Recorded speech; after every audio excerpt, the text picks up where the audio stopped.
अस्सलाम वालेकुम, मैं हूं साकिब नियाज़ी और आप देख रहे हैं मेरा यूट्यूब चैनल मिस्टर खान। तो आज हम बात करेंगे सुप्रीम कोर्ट के फैसले के ऊपर। सुप्रीम कोर्ट ने 3-2 के तनासब से पंजाब और केपी में 90 दिन में इंतखाबात कराने का फैसला कर दिया है। 3 जजेज़ ने 90 दिन में इंतखाबात कराने का हुक्म दिया है, जबकि 2 जजेज़ ने इससे इख्तलाफ किया है। हैरानी की बात यह है कि सबको पहले ही अंदाज़ा था कि 3-2 से फैसला आएगा, इसलिए ये फैसला मुल्क के सियासी और कौमी हलकों के लिए कोई हैरानी का बायस नहीं है। सवाल ये है कि सुप्रीम कोर्ट के 3-2 के अक्सरियती फैसले के बाद क्या दोनों सूबों में 90 दिन में इंतखाबात हो जाएंगे? मुझे नहीं लगता। मुझे लगता है कि सुप्रीम कोर्ट के इस फैसले के बाद भी ना तो आईनी बुरान ख़त्म हुआ है और ना ही इंतखाबात का मसला हल हुआ है। दोनों सूबों में इंतखाबात के लिए जिस सियासी इत्तफाक राय की ज़रूरत है वो नहीं है। सुप्रीम कोर्ट ने इस इत्तफाक राय के लिए एक मौका बनाया, लेकिन सियासी जमातों ने सुप्रीम कोर्ट के डंडे के तहत इत्तफाक राय पैदा करने से इनकार कर दिया है। मैं समझता हूं कि सियासी जमातों ने ठीक फैसला किया है, क्योंकि सुप्रीम कोर्ट के कहने पर 1 घंटे में इत्तफाक राय पैदा नहीं हो सकता। सुप्रीम कोर्ट का ये बेंच पहले दिन से तनाज़ा का शिकार रहा। 2 जजेस पर इतराज़ सामने आया और दोनों खुद ही बेंच से अलहदा हो गए। 2 जजेस ने सो मोटो से इख्तलाफ किया और ख़ुद को बेंच से अलहदा कर लिया। 2 जजेस ने अब भी यही कहा है कि सुप्रीम कोर्ट को फ़िलहाल मुदाखलत की कोई ज़रूरत नहीं। इसलिए देखा जाए तो 4 जजेस की राय इस सो मोटो के हक़ में नहीं है, जबकि 3 जजेस का फ़ैसला सो मोटो के हक़ में है। लेकिन क्या इस फैसले को ऐसे देखा जाएगा? ये पहलू अभी भी देखा जाएगा। ये कानूनी नुक्ता भी अहम रहेगा कि अगर मुकदमा हाई कोर्ट में ज़ेर इल्तवा हैं तो चीफ जस्टिस कैसे सो मोटो ले सकता है। इसे हाई कोर्ट्स की खुद मुख्तारी को चैलेंज कर दिया गया है। इसलिए सुप्रीम कोर्ट के अहम जजेस ने इस सो मोटो के ख़िलाफ़ राय दी है। इख्तलाफी नोट में भी यही बात सामने आई है। इसलिए मैं समझता हूँ कि अब भी 90 दिन में इंतखाबात मुमकिन नज़र नहीं आते। अभी इश्क के इम्तिहान और भी हैं। चलो, सुप्रीम कोर्ट में तकसीम साफ नज़र आई है। सीनियर जजेस को इस बेंच से अलहदा रखने पर जो सवाल पैदा हुए हैं वो अपनी जगह मौजूद हैं। ये सवाल अब ज़बान ज़द आम है कि जस्टिस काजी फैज़ ईसा को क्यों अलहदा रखा जा रहा है, जस्टिस सरदार तारिक को क्यों अलहदा रखा गया है। चीफ जस्टिस ने बेंच टूटने के बाद बाकी मानदा बेंच से ही काम चलाया। कानूनी हलकों में उसे भी कोई अच्छी नज़र से नहीं देखा गया।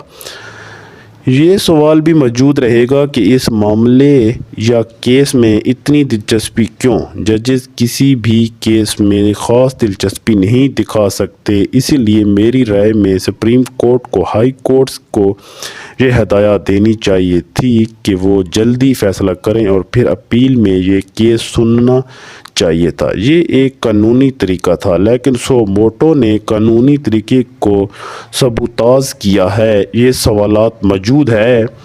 मैं ये वाज़ेह करना चाहता हूँ कि फ़ैसला आने के बाद इस पर राय देने से कोई तौहीन अदालत नहीं होती। फ़ैसला अवाम की मालिकियत होती है। उसके अच्छे और बुरे होने पर बात हो सकती है, उसके कानूनी नुकात पर बात हो सकती है। इसीलिए कि क्या ये फ़ैसला अच्छा है या बुरा है, इस पर बात हो सकती है। सब की अपनी अपनी राय हो सकती है।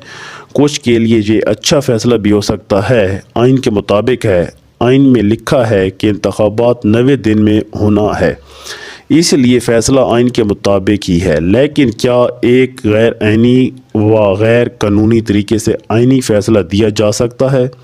आइनी काम आइनी तरीके से ही किया जाए तो वो आइनी हो सकता है। इसलिए जहाँ इस फ़ैसले के आइनी होने की बात की जाए, वहाँ उसके तरीक़ेकार पर भी बात को नज़रअंदाज नहीं किया जा सकता। सीनियर कानूनदान एतज़ाज़ एहसन, जिनकी राय अक्सर इमरान खान के हक़ में होती है, वो भी ये बात मानने पर मजबूर हैं कि सुप्रीम कोर्ट्स में तकसीम इतनी वाज़ेह ہو چکی ہے کہ اب بینچ دیکھ کر فیصلے کا اندازہ ہو جاتا ہے، اسی لیے بینچ فکسنگ کی بات سامنے آئی ہے۔